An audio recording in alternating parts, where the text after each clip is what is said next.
Assalamualaikum warahmatullahi wabarakatuh.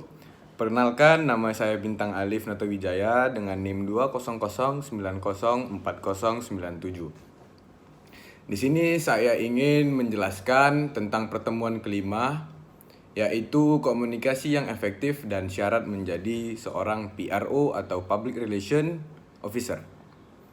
Yang pertama, saya akan menjelaskan tentang komunikasi yang efektif.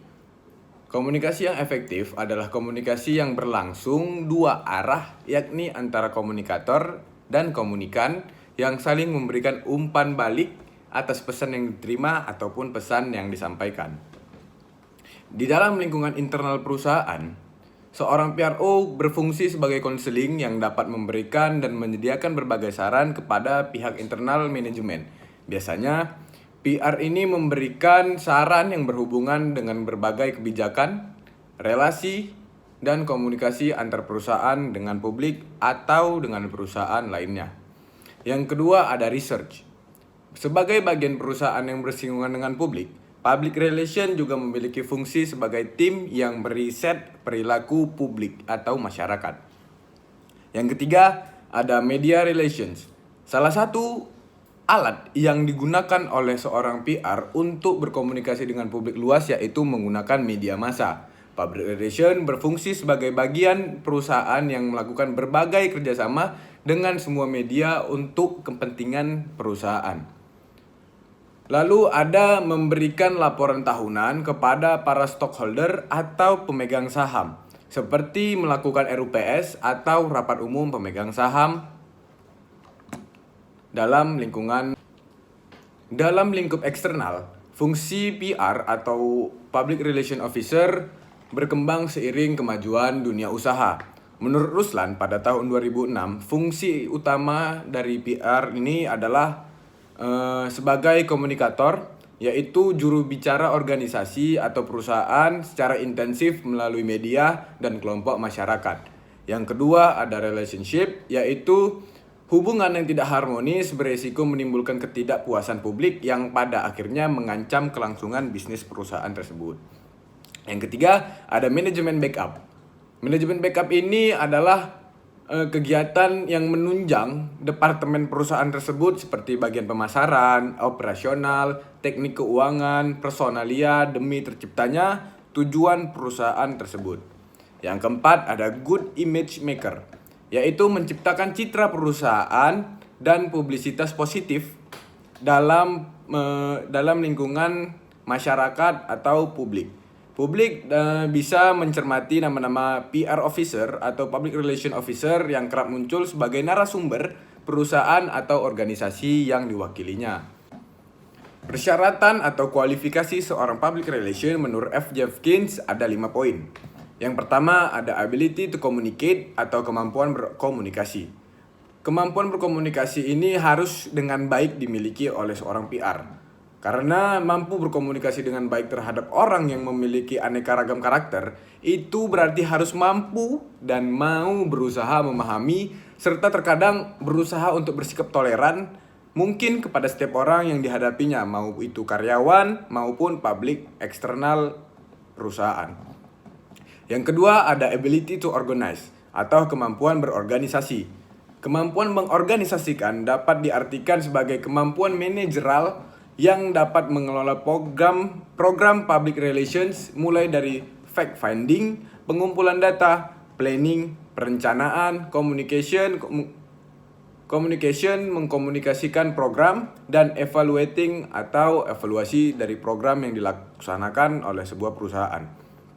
Yang ketiga ada ability to get on with people, yaitu kemampuan bergaul atau membangun relasi.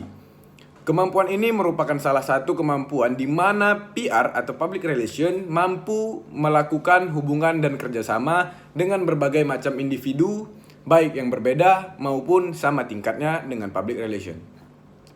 Yang keempat ada personality integrity atau kepribadian yang utuh dan jujur. Sebenarnya di poin ini tidak hanya PR atau public relation yang harus mempunyai kualifikasi ini, tapi semua pihak harus memiliki kemampuan ini, yaitu memiliki pribadi yang utuh dan jujur dalam melaksanakan apapun. Selanjutnya yang poin kelima ada imagination atau banyak imajinasi dan kreatif. Di sini public officer harus memiliki imajinasi yang tinggi dan harus kreatif dalam menyikapi semua yang terjadi di dalam lingkungan perusahaan ataupun di luar lingkungan perusahaan. Seperti adanya kabar miring atau kabar-kabar tak sedap mengenai perusahaan harus dengan sigap dan harus dengan kreatif ditanggapi oleh seorang public relation. Selanjutnya ada 10 keahlian untuk sukses menurut Bill Cantor. Yang pertama ada respon terhadap ketegangan. PRO melakukan aksi langsung untuk menghasilkan solusi praktis pada situasi yang menegangkan. Selanjutnya ada inisiatif individual. Melakukan tindakan segera sebelum situasi menjadi lebih tak terkendali seperti kabar miring yang tadi saya ucapkan. Yang ketiga ada ingin tahu dan belajar. PRO yang profesional selalu punya rasa ingin tahu atau ingin belajar tentang produk baru, klien baru, organisasi yang bekerja sama dengan mereka dan ingin selalu berkompetisi dengan perusahaan-perusahaan lain. Yang keempat, harus memiliki energi, semangat, dan ambisi. PRO ini bekerja harus dengan cepat, tidak takut mengambil resiko yang sudah diperhitungkan. Mengambil resiko ini bukan berarti dia bisa seenaknya dan mengambil keputusan dengan sendirinya. Mereka harus memiliki atau memperhitungkan apa yang akan terjadi ke depannya jika mereka melakukan hal tersebut. Selanjutnya ada berpikir objektif, lalu ada bersikap fleksibel atau mampu melihat segala sesuatu dari sudut pandang orang lain. Yang selanjutnya ada melayani orang lain, punya keinginan alamiah untuk membantu orang lain. Yang ke-8 selanjutnya ada bersahabat. PRO harus ramah, bersahabat, menyukai orang lain secara tulus dan jarang marah kepada orang lain.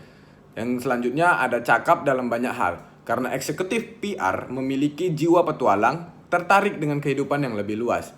Selanjutnya yang terakhir, kurang peduli pada diri.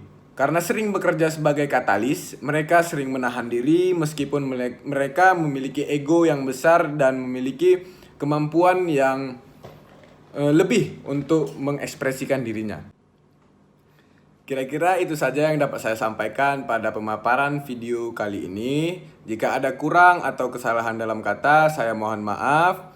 Dan saya berharap adanya kritik dan saran dari para penonton. Sekian dari video saya. Assalamualaikum warahmatullahi wabarakatuh.